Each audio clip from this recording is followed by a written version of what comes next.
Okay, we're looking here at a if true directly supports. This is command of evidence, strengthens, weakens. We're going to want to strengthen the conclusion. We'll have to figure out what the conclusion is here. Let's read the passage. Okay, the ITCZ, a band of clouds that encircles Earth in the tropics, and it's a major rainfall source. This shifts position in response to temperature variations across Earth temperatures. Okay, so what do we have? We've got the Earth. We've got a band of clouds in the middle, and apparently it shifts position. Okay, the data from Huaguapo Cave in Peru, should probably be south of it here, right? Suggests the ITCZ shifted south during the Little Ice Age. Yes, okay, but a shift as far into South America as this cave Huaguapo should have led to dry conditions in Central America. So this rain cloud, here's the rain, right? If it went down south, that would have left Central America here dry, right? Because it had no rain, which is consistent with climate models. To resolve the issue, geologists such and such collected data from Yacbalum Cave in Central America. So they collected from a cave here, somewhere in Central America, okay? Compared it with the Guapo data in Peru. They concluded that during the Little Ice Age, the ITCZ may have expanded northward and southward rather than just simply shifted. Okay, so the data shows it was definitely south, so it was more south. Down here as well. And maybe the theory is, well, it also just expanded from the middle. It went north as well, in which case we would find rain somewhere north of that zone, or we'd find rain in the zone that pretty much matched the rain we got here in Peru. So that's what I'm going to look for in my answer. So let's see. Neither the Yacbalum data, that's Central America, and the Huapo data, that's Peru, shows significant local variations in temperature during the Little Ice Age. No, they should have changed a lot. In fact, we know they did. All right. B, both the Yacbalum data and the Huapo data show increased temperatures and prolonged dry conditions during the Ice Age. Both the Yacbalum, why? No. The Huapo cave suggests that ITZ shifted south, which would have brought rain with it. So dry conditions, that's contrary to what we want to happen. No, that's not correct. C, the Yacbalum data showed that prolonged dry conditions during the same portions of the Little Ice Age in which the Huapo data showed heightened levels of rainfall. Okay, that would have just indicated that it shifted south into Peru, leaving that Central America dry, as the climate model showed. So this just confirms the climate models, not the new theory that expanded northward as well as southward. D, the Yacbalum data and the Huapo data show that strongly correlated patterns of high rainfall during the Little Ice Age. Yes, that would be true. So if it expanded over everything, north and south, then the Central America and the South America, Peru, would be correlated because it's the same band influencing rain. It would be nice to see like evidence of rain up north somewhere where we wouldn't normally see it, and that correlated. But this is going to be our best answer. Okay, which quotation? Okay, so this is going to be most effective evidence. This could be command of evidence. We're going to use quotes, as we often do, for the student to conclude in support of his claims. So the strength and weakens we want to strengthen. Okay, let's read exactly what we need to find, what claim we need to find evidence for. A student is writing a paper about One Night in Miami, a 2020 film directed by such and such. Powers adapted the film's screenplay from his 2013 play, which he wrote about learning about a 64 meeting that took place in Miami, Florida, between four prominent figures of the civil rights movement: Malcolm X, Ali, Jim Brown, and Sam Cooke. The student claims that although Power was inspired by this meeting, the film is best understood, so this is the claim. Although he was inspired by the meeting, well, of course he was, he wrote about it, it's best understood not as a precise telling of historical events. So basically it is fiction. It's made up, right? It's not based on any actual history. There's no transcript of what was said or what happened, but rather as a largely imagined, so there we go, fiction, imagined, but informed. So it's not just totally made up, informed representation. What would that mean, informed? That formed probably means based on his knowledge of each of those individuals What would they have said? He kind of made it up. That would be my guess. So maybe that'll be in the answer. Okay, so we need to find the answer that shows it was not based on any history. It's basically made up. All right, well, let's check the answers. When Powers learned of the meeting, he initially planned to write a much longer book about its 4 famous participants rather than focusing on the meeting itself. Why does that say anything about it not understood as an actual historical event? B, One Night in Miami received numerous awards and nominations, including the Academy nomination for that has nothing to do. They do that a lot. They say this thing was successful or popular, which has nothing to do with the claim we want to support. C, Powers has described One Night in Miami as the story of 4 friends encouraging and supporting one another while engaged in a crucial political debate about how to best achieve equality for Black people in the United States. So maybe that's what he's writing about or what he's making up based on his knowledge of the characters, but that says nothing about it not being historical, right? It's what he described them as. It's not really saying it is fiction, basically. Powers could find only the most superficial historical details. Yeah, so basically he couldn't find any facts about the meeting, so he read extensively about the 4 individuals. So he used that's his informed opinion right there, right? He read about them and their thinking at the time. In an effort to portray what might have happened between them, he made it up because he had no facts or history to it. That's going to be our answer. All right, we've got illustrates the claim, effectively illustrates the claim. This is command of evidence, strengthens, weakens. We want to strengthen this case. And again, we're finding a quote that will strengthen some claim at the end here. In fact, it's kind of like filling in the blank, but we need to strengthen that claim. The quote, the blank, needs to strengthen the claim. All right, let's read it. The Young Girl is a 1920 short story by Catherine Mansfield. In the story, the narrator takes an unnamed 17-year-old girl and her younger brother out for a meal. Okay, so that's our background. In describing the teenager, Mansfield frequently contrasts the character's pleasant appearance, so she's cute or something like that, right? She's pretty, with her unpleasant attitude, but she's mean. Think of the Mean Girls, right? She's the pretty, cute, mean girl.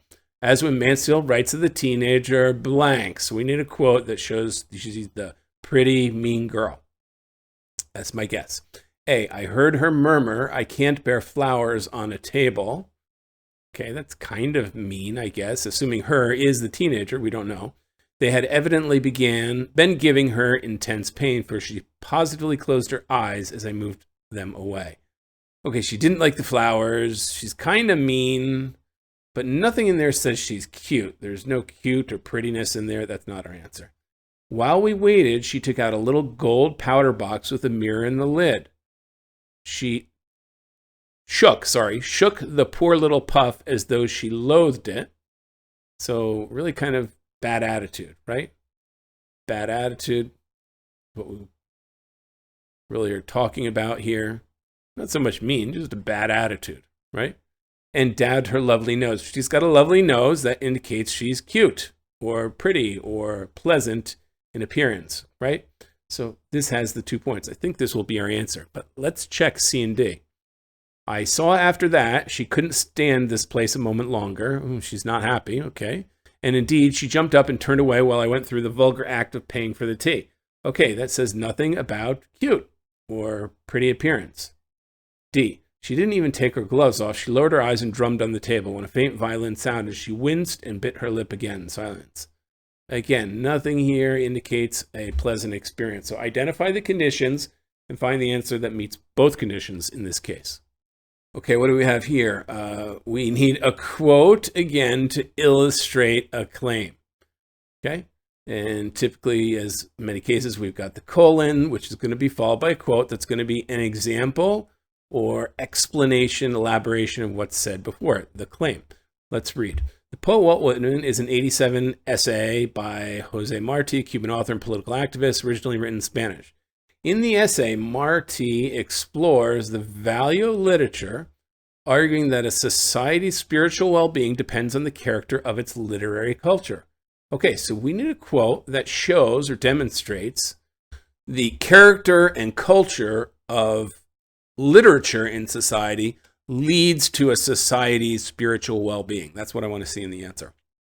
So, A, poetry which brings together or separates, which fortifies or brings anguish, which shores up or demolishes souls. So this is definitely literature, and it's doing a lot here, which gives or robs men of faith and vigor. So this is definitely the character of literature, is more necessary to people than industry itself. People would essentially be another way to say society. Provides them with a means of subsistence, while literature gives them desire and strength for life. So industry is the means to subside or live, but literature gives them strength of life. That is spiritual well-being, not just merely living. This is going to be your answer. Okay? Let's check the other options. Every society brings to literature its own form of expression, and the history of the nations can be told. Okay, this is society driving literature, right? Is what this is saying. But what do we want? We really want an answer where the character and culture of literature drives well-being in society. So this is not right. Kind of the wrong cause effect. C, where will a race of men go when they've lost the habit of thinking with faith about the scope and meaning of their actions? The best among them, those who consecrate nature with their sacred desire for the future, will lose in a sordid and painful annihilation all stimulus to live. Wait, this is really negative. Okay.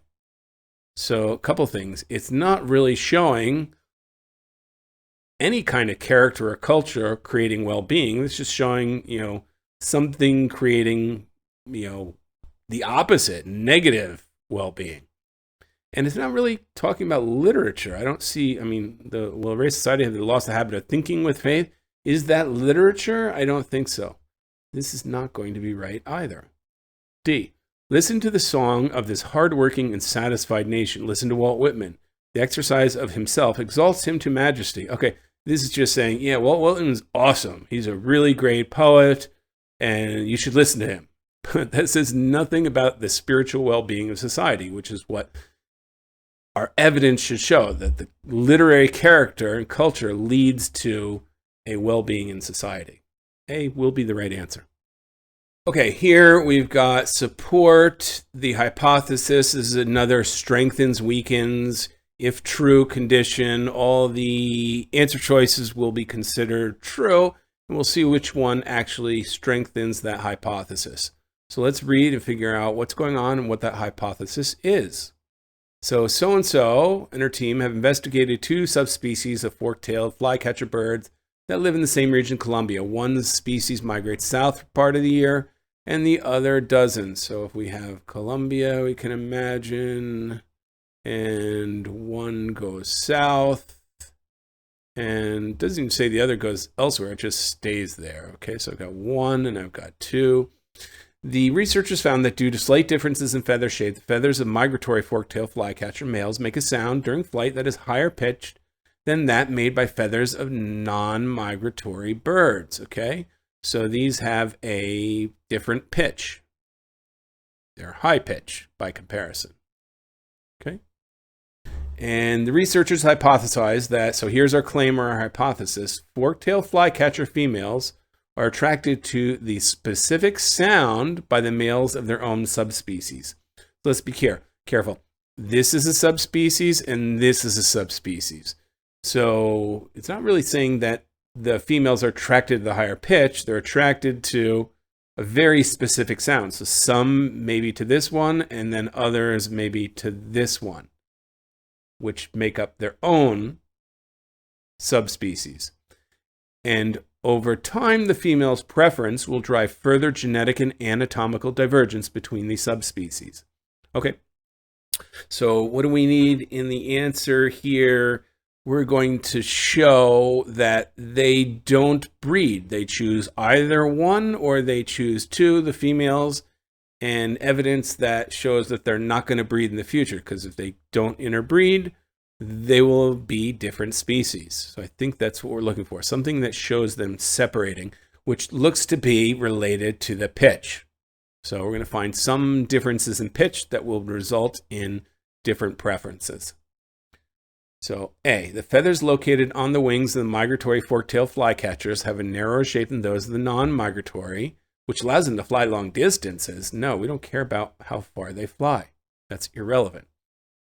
Over several generations, the sound made by the feathers of migratory male fork-tailed flycatchers grows progressively higher pitched than relative to that made by the feathers of non-migratory. So if this is what happens over several generations, that sound changes, then a certain group breeds with them because they prefer that, right?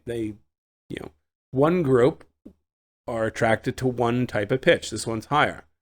And as that changes, the other group will be, I think this is going to be evidence of different mating preferences, which ultimately leads to a genetic and anatomical divergence between the species, the subspecies. Eventually, they can't mate with each other and will be separate species. Let's check the other answers. C, fork-tailed flycatchers communicate different messages to each other depending on whether their feathers create. What? Who cares how they use the feathers to communicate? That's not the idea. Irrelevant. D, the breeding habits of the migratory and non-migratory fork-tailed flycatchers remained generally the same over several generations. So this we take as a fact on the if true statement.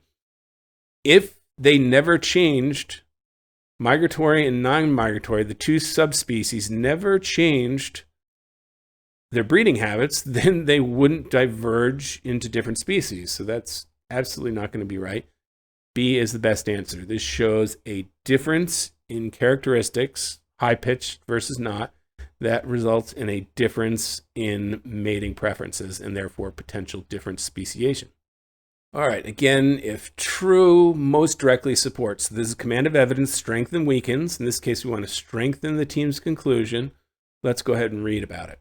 In vertical inheritance, parents pass genes to their offspring. So vertical, you go down in family, right? You pass down to your family. Okay? Within your species, of course. But in horizontal transfer, one species, often bacteria, passes genetic material to an unrelated species, okay? So this is horizontal transfer to another species. And it can't be a direct pass. It looks like it goes indirectly through bacteria, okay? So in 2022, such and such investigated horizontal transfer in multicellular organisms, namely snakes and frogs. The team detected BOVB, a gene transmitted vertically in snakes. So this is the snake gene in many frog species. Okay, so they found in frogs, if this was a snake gene, they found it in frogs. Frogs had this BOVB as well, right? It's a snake gene, so it's over here with snakes. But snakes don't breed down directly with frogs, yet it somehow got over to the frogs. The apparent direction of gene transfer seems counterintuitive. Yes, it does, because frogs and snakes don't.